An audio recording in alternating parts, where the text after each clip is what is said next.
she's asleep. What is with the creepy story? She's only 6 months old. Woman at the store said it was traditional. A local tale.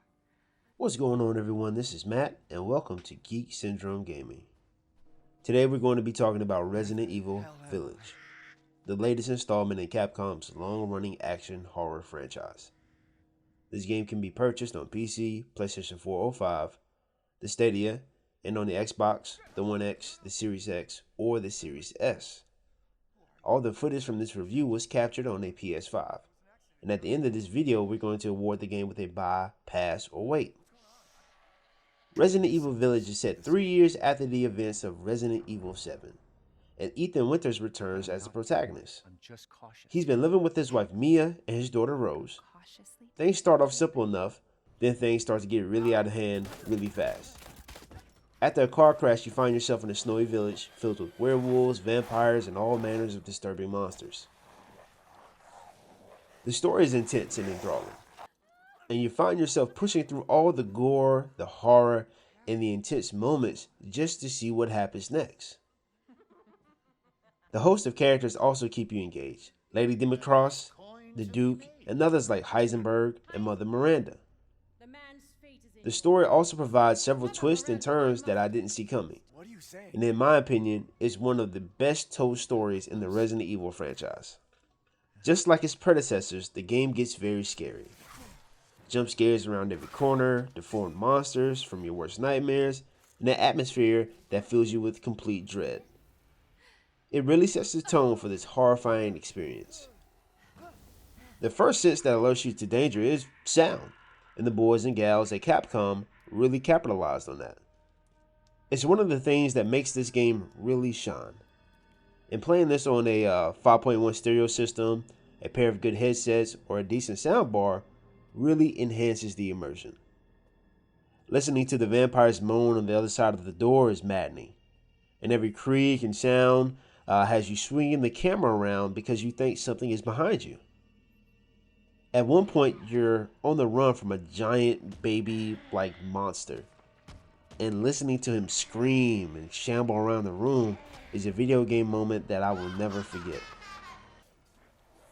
Combat is tense, and the enemies can be tough, but you're provided with a lot of different weapons and just enough items to deal with each situation. That's if you take the time to check every corner, vase, lock picks, and do some backtracking. There are tons of items that you could potentially miss that can give you an advantage in some of the tougher fights. There are some unexpected shifts in gameplay to keep you engaged, and it can switch from all action to running and hiding for your life. I encourage you to use a guide, but it's not mandatory. With a little time and effort, you can figure everything out. Just like other games in the franchise, it is loaded with puzzles, but hey, it's a Resident Evil game, that's to be expected. It's still first person, so I know that's a turnoff for some Resident Evil purists. And there is a lot more action compared to some of the other games in the franchise. The game is shorter than most, but right on average for a Resident Evil experience. Your first playthrough will take you about 10 to 12 hours to finish.